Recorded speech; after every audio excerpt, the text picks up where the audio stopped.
Ottawa Centre is an urban riding, much of it within walking distance or an easy drive from Parliament Hill. The riding has some upscale neighbourhoods, chock full of restaurants and parks, well used by families out for walks on this spring day. But there are also many people huddled in sleeping bags and tents, trying to survive on the street. Voters in Ottawa Centre are on edge. They last went to the polls for a federal election in 2021, during the pandemic. It was an uncertain, anxious time. Now there is a clear threat that seems somehow more ominous, and it's affecting voters. My issue for the election is health care. Health care? Yeah. Okay. And of course, the evil Trump. But, sorry. I think everybody's going to say Mr. Trump. I think people have to deal with him as best they can, but he's going to be dictating our lives for the next 4 years. The question is, what's your issue for the election coming up? Good question. I know who I'm voting for, though. You do? Yeah. You want to share it? Oh, of course. I'm voting for the Liberals here. Oh, you are? Yeah. Okay. My wife and myself. You are, right? Yeah. Is that a change from what No. you've ever done? Or? Yeah, it is. It's a change? Yeah. What did you used to do? I've done NDP and I've done Conservative in the past, but this time it's a clear cut. So Got a good man running, the head of the party. Couldn't be better.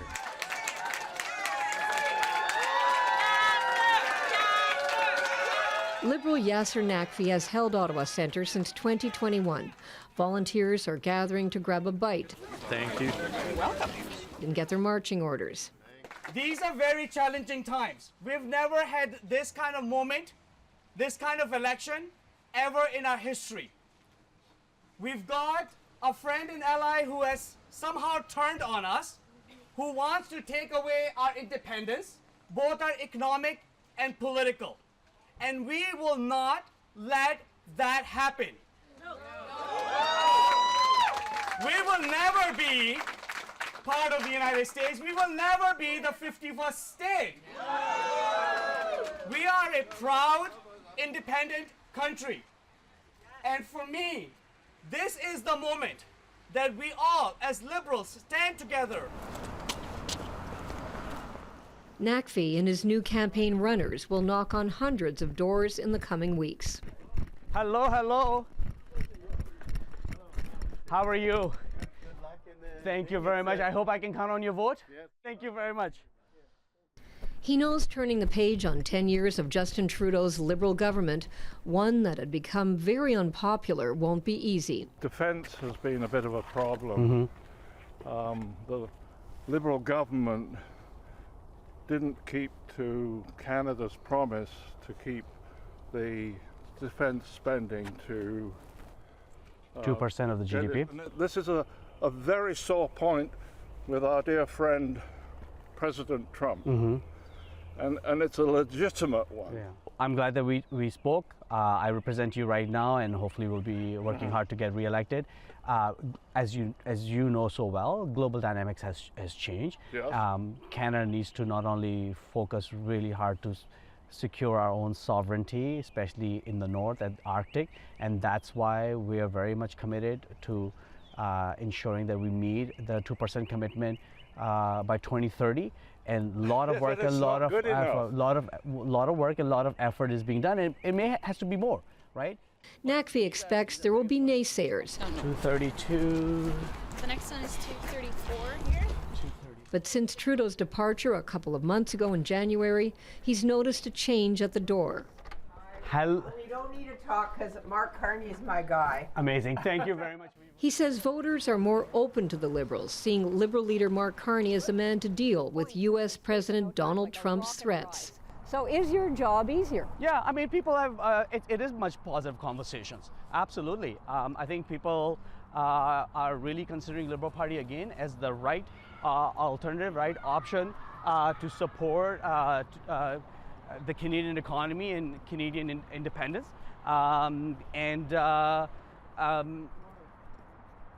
It's a positive conversation at the door, no doubt about it. So, like right now, you've got the wind in your sails as a party, but we're not, we're just starting this campaign. Yeah. It's hard to predict, but how do you think you maintain that?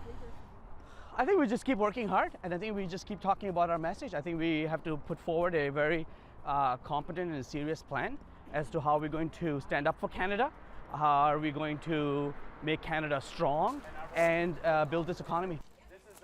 So tell me what you're going to do in this election coming up. Well, I'm going to vote because they have a polling station at my senior's residence. Ottawa Centre resident Joan Blacksley says she has voted for different parties in the past. But this time she's going to vote for Carney, unfazed that he's new to politics. I'm going to vote Liberal because of the leader now. I think he's the best one to deal with Trump. And I heard an expression the other day, it's better that an economist learn to be a politician than a politician learn to be an economist. And I thought that was great. How's it going, man? Good. Joel Harden. Oh, so I'm the House. Nice to see you, buddy. Oh, you're the NDP. I'm the NDP guy, yes. Naqvi's opponent is the new Democrat Joel Harden.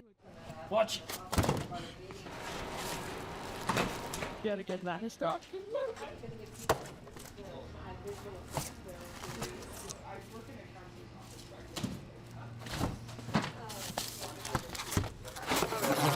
Volunteers are busy putting signs together, getting them ready to sprinkle throughout the riding, a riding Harden knows well.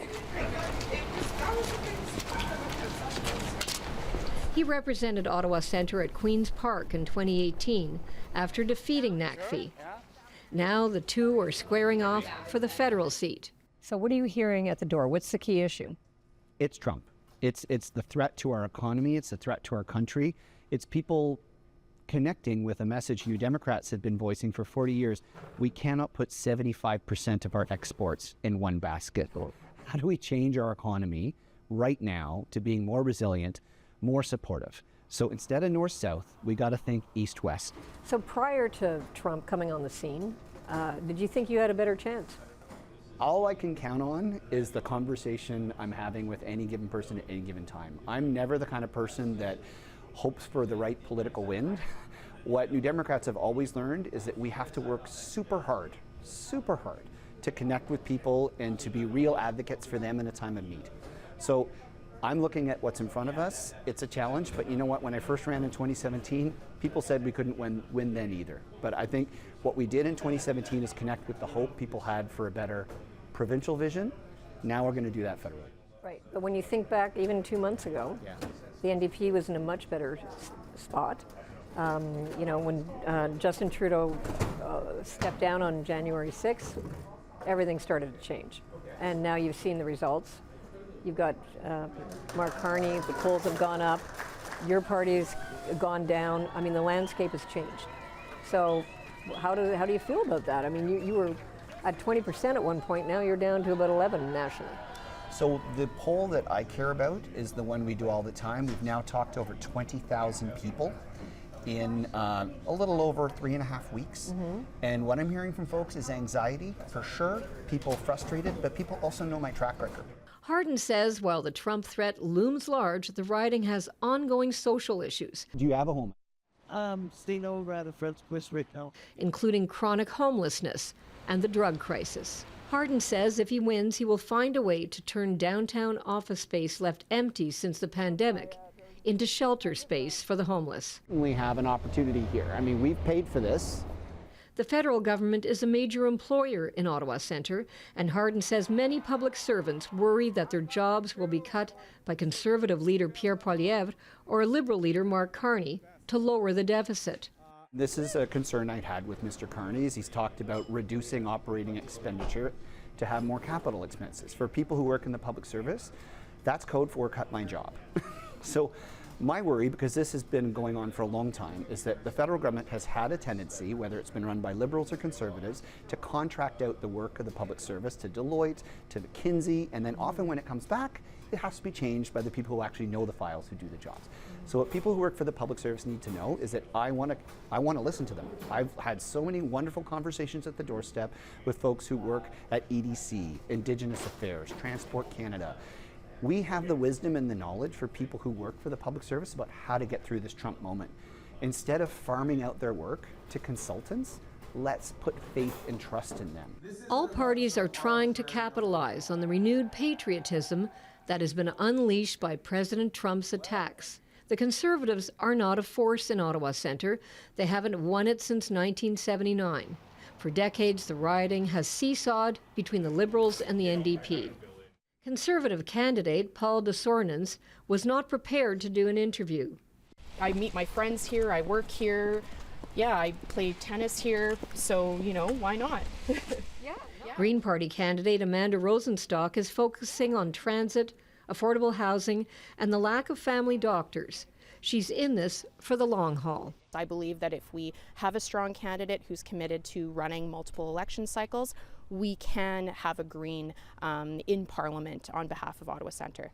So are you saying you don't necessarily think this is your election to become an MP, but it's your election to set the groundwork to become a future MP? Exactly, that's right. Pollster David Coletto says the NDP's Joel Harden, even a few months ago, had a good chance to beat his old rival, Yasir Naqvi. But now, with the Trump effect, Coletto isn't so sure. Naqvi now probably has a second life because of what's going on nationally and the dynamic that's really playing out between the Liberals and the Conservatives.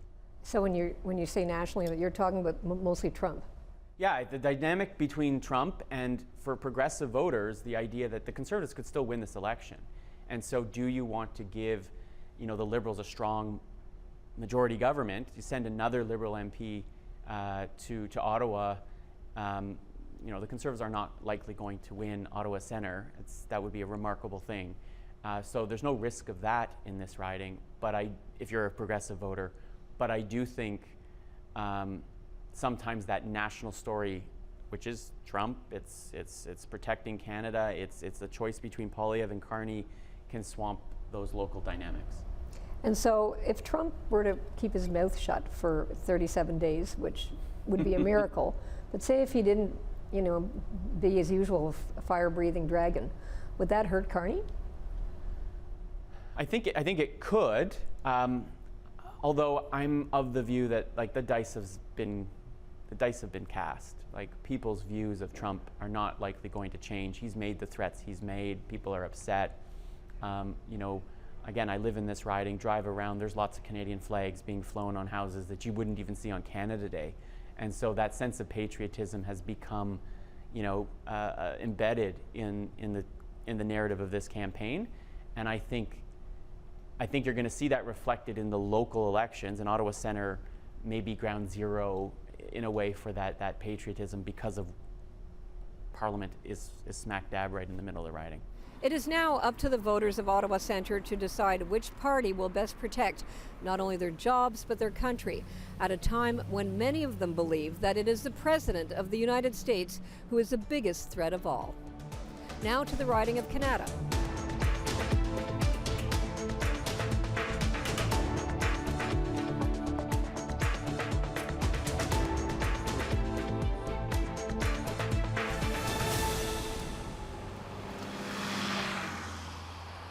The riding of Kanata is 22 kilometers west of Ottawa.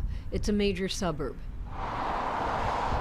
Many Kanata residents are back and forth every day on the highway to Ottawa, to their jobs in the federal public service. As people contemplate the upcoming vote, there's a demand for someone to find a way to get the prices down on everything. Key issue is keeping things lower for Canadians and strengthening the economy. How we're going to do that? That's up to the guys in power. Others want those guys to deal with U.S. President Donald Trump. They want a stop to the constant threats and intimidation coming from the Oval Office. Yeah, sure. It's the key. It's the main key issue because of it's gonna have some consequence of the economy, Canada economy, and if it touch some area, it's gonna bounce back to the other. It's gonna have a ripple effect. Exactly. What's the key issue for you for the election? It's got to be Trump. I'm a true blue Ukrainian Canadian, and I'm really worried. I'm really worried about what he has in store. I think there's something behind all of this stuff that's going on, and I don't know what it is. Haven't figured it out yet. Kanata also has the largest high-tech hub in the country. At last count, 570 companies employing 33,000 people make up Kanata North's high-tech park. Many send their products to the U.S. Trump's threat of 25% tariffs isn't sitting well. About $13 billion of Canada's GDP comes from just this park. Kelly Days represents the high-tech community. What are people saying? What are they concerned about? What are you hearing? Yeah, people are definitely listening. There's a lot of uncertainty. I think they're just trying to get through the noise and understand what are the real rules of this new world that we live in. I think there's an opportunity as well here, though, right? So it's a unique moment in time to really understand our supply chains, our ecosystems, our dependencies, and perhaps, repivot to make sure we come out of this, a greater, more resilient, sovereign nation. So in terms of the businesses that are here, obviously a lot of them would do business with the United States. So looking forward, how do you think they would be impacted by 25% tariffs if that's what comes down from Donald Trump? Yeah, I think that it is definitely a moment in time, right? We've weathered a lot of different storms here in the Ottawa region. We have a lot of hard tech companies that have physical product, a lot of software companies, optics, photonics, AI. So I think again, it is a moment in time to repivot. I think they're looking at all sorts of alternatives, but if you kind of come to the core of it, the reason that people are here in the Ottawa region and why they're doing their tech, this is research, right? So these are very heavy research companies. They're not sales companies. They're not, doing business development, although there's some of that certainly. But research and development, really, really, it's about the talent. They're here in this region because of our unique talent pool. We could break into two. Are you okay? I'll take one, and then Drew will go with you guys. Fantastic. Okay. Everyone has lids. All right. Drew will tell us where to go. Jenna Sudds has been the Liberal MP for Kanata since 2021. She was the Minister of Families under former Prime Minister Justin Trudeau, responsible for bringing the provinces on board for the $10 a day childcare plan and breakfast programs.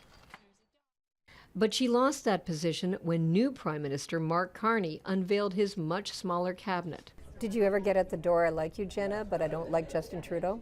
Of course. Of course. I mean, I've been at the doors throughout these last 4 years and certainly respect. There are some folks who have expressed that opinion and certainly respect it. It's challenging. Every leader does their best, but everyone also recognizes sometimes it's time for change. And in today's climate, with all that's happening in the U.S., I think Mark's background, his international experience, as well as his economic experience when we think about how we manage the economy here in Canada with some of the challenges coming at us, it's really quite exciting. So does anyone ask you at all about the shuffle of March 14th? I mean, you were a minister and you didn't make the cut, but I know a lot of people didn't. So is that an issue? I don't think it's an issue. I think folks that I speak with here in Kanata recognize that I had an opportunity to do some really amazing work. But let's not forget, I'm an MP first. This is my community. This is where my heart is. And it's great to have some extra time here, of course. And this is we refer to it as a wartime cabinet. It's a very small cabinet, very focused, particularly on the issues that we face with the U.S. So I certainly respect that decision and focused on my community here. And so, from what I understand in this riding, your main contender is Conservative. Are you hearing that a lot? Do you have any thoughts on that, or? I'm focused on knocking on doors, frankly. I think it's really important to get out and speak with people. I'm doing that for hours on end and have been for quite a while. So when people say Trump is their concern, but other people say, yeah, but I'm worried about the cost of housing, of gas, of groceries, are they conflated? Do you see them as the same issue almost, or is that are you going to lose some people who are concerned about cost of living versus the people that are concerned about Trump? No, I don't think so. I think those are all very valid concerns. It is interesting, I will say, over the last few months, how our relationship with the U.S. has really come to the forefront. and people have very real worries, and ultimately that does translate to worries about how they're going to pay the bills. So I continue to have those conversations. But are you hearing from the community, the high-tech community, they're concerned about the tariffs and how it might impact their exports to the U.S.? Of course, yeah. I did host a roundtable with some of our business leaders about a month back to be able to better understand not only what those challenges are, but what those opportunities are. And there are some really tangible opportunities that we are moving on currently around breaking down internal trade barriers here in Canada. That means a lot to our business community. The other really amazing opportunity, and really relates to our technology community, is the focus on buying Canadian. And the ability, not only for Canadians to buy Canadian, but for the Canadian government to procure more Canadian technologies and solutions. I've heard this for many years from our tech park, from leaders, and we're really starting to see more traction there. And these are massive opportunities for our companies, and one that I will always continue to champion.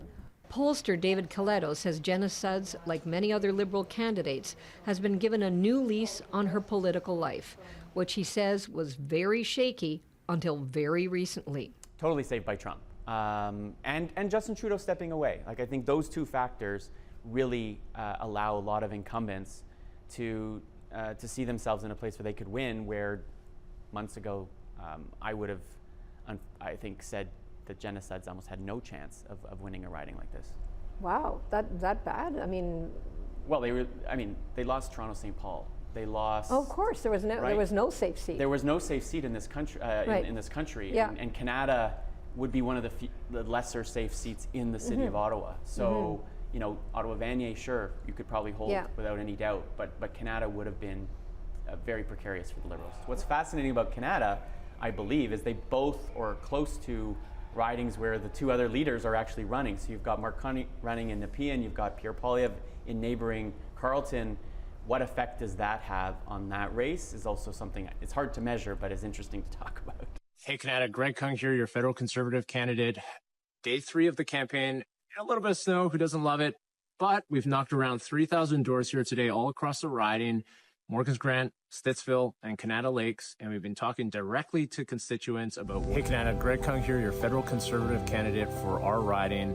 Thank you so much to everybody who's been talking to us today on this very, very cold day, sharing your support, sharing your feedback, and talking to us about your desire for a common sense change led by Pierre Poilievre and a Conservative government.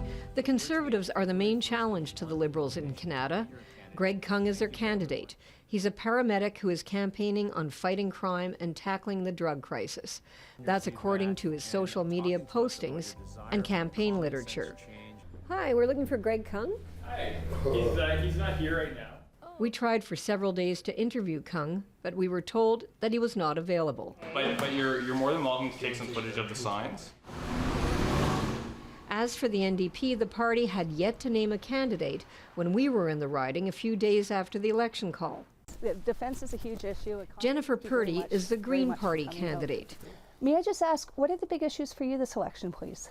The threat from the Americans. So yes, our sovereignty is important to us, and so that's something we're certainly looking forward to. Yeah, so may I give you this, please? Absolutely. Yeah, and you'll see, you'll be comforted to at least see even the Greens. We're also 100% thinking that sovereignty is like the biggest issue, right? Okay. Yeah. Well, best wishes. Thank you so much Okay, and have a great day. Thank you. Thank you. We've only just begun, but we're hearing what everybody else is hearing, right? That sovereignty is a huge issue, affordability is a huge issue, housing, healthcare, yeah, those are the main issues. International law, of course, is another issue as well. Okay, so now, you know, at the national level, it seems to be a fight between Mark Carney and Pierre Poilievre, and it's all about Trump and, like you say, affordability. So how do the Greens get in there then? The Greens get in there. We actually have a document out called Protecting Canada, where we basically, it covers the economy, it covers defense, and by the way, I'm the defense critic on the shadow cabinet for the Green Party of Canada. But it also covers how to keep it affordable for everyone, for individuals, because we're already having an affordability crisis and it may worsen as well. So we need to steer through this while bringing everyone alongside and helping everyone just to keep going. Many are bracing for Trump's tariffs, knowing the high-tech bubble in this riding burst in 2000. That was 25 years ago. It took a long time to recover. I think that, of course, one of the major election issues is the whole tariff side of it. And I think the companies in the park are definitely looking for leaders that will provide services, programs that will help them with both procuring their talent, maintaining their talent, and also things around operation costs. Hopefully this is has a beginning and end to it, one would hope. And again, I think we could also turn this into opportunity. Here in Kanata, as candidates campaign, Baby sleeping. We aren't ringing this door. it's all about finding ways to make both Canada and Kanata stronger against Trump's threats. Because voters are fed up with high prices, prices they fear could go even higher in doing business with Donald Trump. Julie Van Dusen for CPAC.